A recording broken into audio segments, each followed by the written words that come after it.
आज जो देश की हालत है, आज जो देश की स्थिति है, वो बहुत ही खतरनाक दौर से देश गुजर रहा है।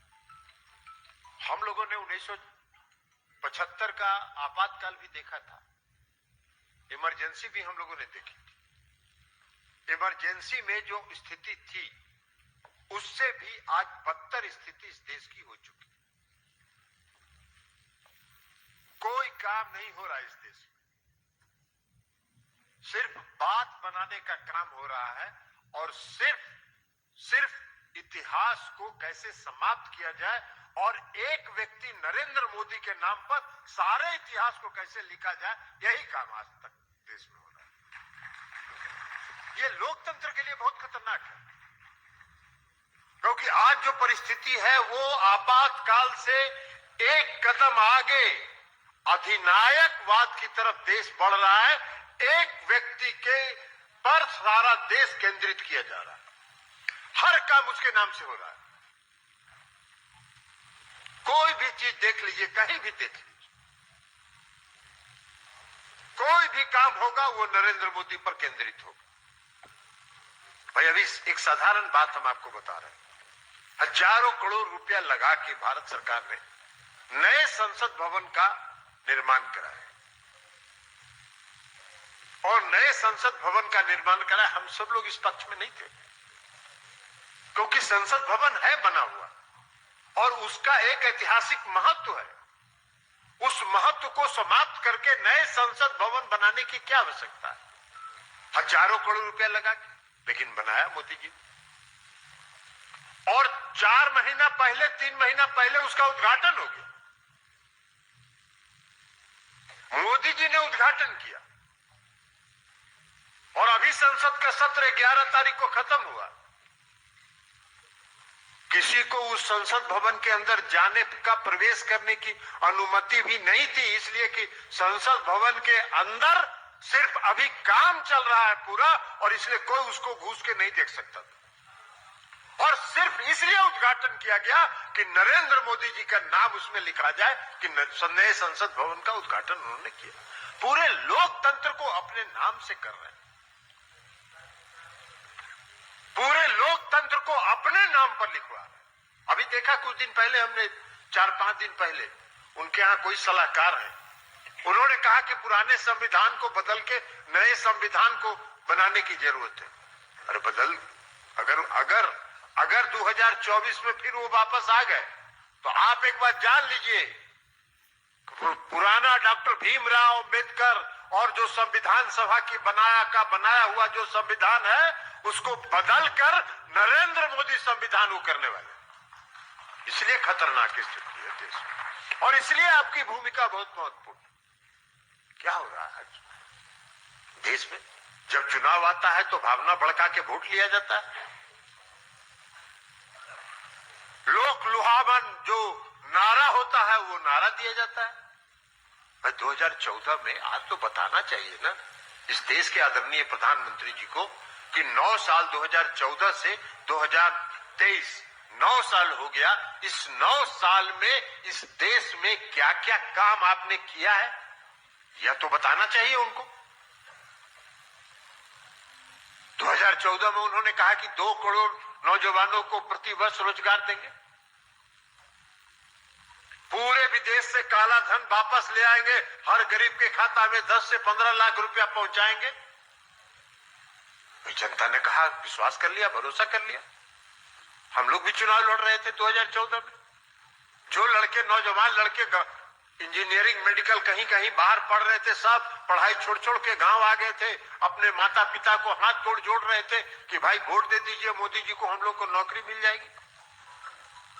नौकरी देने की बात तो छोड़ दीजिए, सरकारी विभागों में जितनी नियुक्तियां होती थी उन सारी नियुक्तियों पर प्रतिबंध लग गया और कोई नियुक्ति 2014 के बाद से केंद्र सरकार में नहीं हो रही। किया क्या उन्होंने? सेना में जो सबसे ज्यादा नियुक्ति वाला विभाग था, वो विभाग था डिफेंस। सेना में सबसे ज्यादा बहाली होती थी, हर साल कैंप लगता था, घूम घूम के हर जिला में दौड़ होता था, और दौड़ में नौजवान पास करते थे और उनको सेना में नौकरी मिलती थी। क्या किया वहां उन्होंने? 3 लाख से ज्यादा नौजवान, 3 लाख से ज्यादा नौजवान पहले से दौड़ में पास कर गए थे, उनका मेडिकल हो गया था, उन सारी नियुक्ति पत्र को, उनको सिर्फ नियुक्ति पत्र जारी होना था, उसको फाड़ के फेंक दिया और 4 साल के लिए अग्निवीर बना देने का काम किया। यही मजाक कर रहे हैं आप नौजवानों के रोजगार के साथ। आपने भावना भड़का के इस देश की जनता को बरगला कर कि हम 2 करोड़ नौजवानों को रोजगार देंगे, नौजवानों को आपने भड़काने का काम किया और उनकी भावना को भड़का के आपने वोट लिया, शासन में आए और उसके बाद भूल गए। इन्होंने कहा कि 15 लाख सब काला धन लाएंगे, सबके खाता में 15 से 20 लाख पहुंचाएंगे। काला धन लाने की तो बात छोड़ दीजिए, इनके शासन काल में रहते रहते विजय माल्या, नीरव मोदी और मेहुल चौकसी हजारों करोड़ रुपया इस देश का काला धन लेके विदेश चला गया। 1 रुपया काला धन तो ला नहीं पाए और बाकी 3 लोगों को काला धन लेके भेज दिया इन्होंने। भावना भड़का के वोट लेने का काम किया इन्होंने। अब नहीं बोलते हैं, अब नहीं बोलते हैं कि रोजगार देंगे। 2019 में पुलवामा की एक घटना हुई थी, पूरे देश बहुत ही, पूरा देश के नौजवान और पूरा देश आक्रोशित था कि पुलवामा में हमारे 40 सीआरपीएफ के जवान शहीद हो गए आतंकवादी घटना में। पूरे देश को तकलीफ था, हर घर में, हर गांव में, हर गली में कैंडल मार्च और मोमबत्ती लेके प्रदर्शन किया जा रहा था उन शहीदों के याद में। और इनके बनाए हुए राज्यपाल श्री सत्यपाल मलिक जी ने कुछ दिन पहले एक इंटरव्यू में यह कहा कि पुलवामा की जो घटना हुई उसके 3 महीना पहले हमने कहा था केंद्र की सरकार को कि ये सेना आदि सीआरपीएफ के जवानों को हवाई जहाज से यहां से वहां पहुंचाइए। 3 महीने तक सरकार ने कोई उत्तर नहीं दिया और अंत में कहा कि गाड़ी से इन लोगों को पहुंचाइए। आतंकवाद का जो प्रदेश था जम्मू एंड कश्मीर में, वहां पूरा सड़क की बिना जांच किए हुए सारे सेना के जवानों को आपने भेज दिया और आतंकवादी घटना में 40 लोग मारे गए। सत्यपाल मलिक जी ने यह भी कहा कि घटना के बाद मुझको प्रधानमंत्री जी ने फोन किया और पूछा कि क्या घटना हुई थी। मैंने कहा उनको कि हम लोगों से चूक हुई, हमारी सरकार से चूक हुई। और प्रधानमंत्री ने कहा कि चुप रहिए, कुछ मत बोलिए, एक शब्द मत बोलिए, जवान बंद रखिए। हमारे बनाए हुए गवर्नर नहीं थे, कोई नीतीश कुमार जी ने उनको राज्यपाल नहीं बनाया था, उनको राज्यपाल आपने बनाया था। और अगर उन्होंने गलत कहा, अगर तथ्य नहीं है उसमें, तो आपको अगर साहस है तो देश की जनता को बताइए, उसका खंडन करिए कि ये तो झूठ बोल रहे हैं। और अगर खंडन नहीं कर सकते हैं तो जो भूल आपने किया है, अपने 40 आपके भूल के कारण जो हमारे 40 जवान शहीद हुए, उसके लिए इस देश की जनता से क्षमा मांगने का काम करना चाहिए।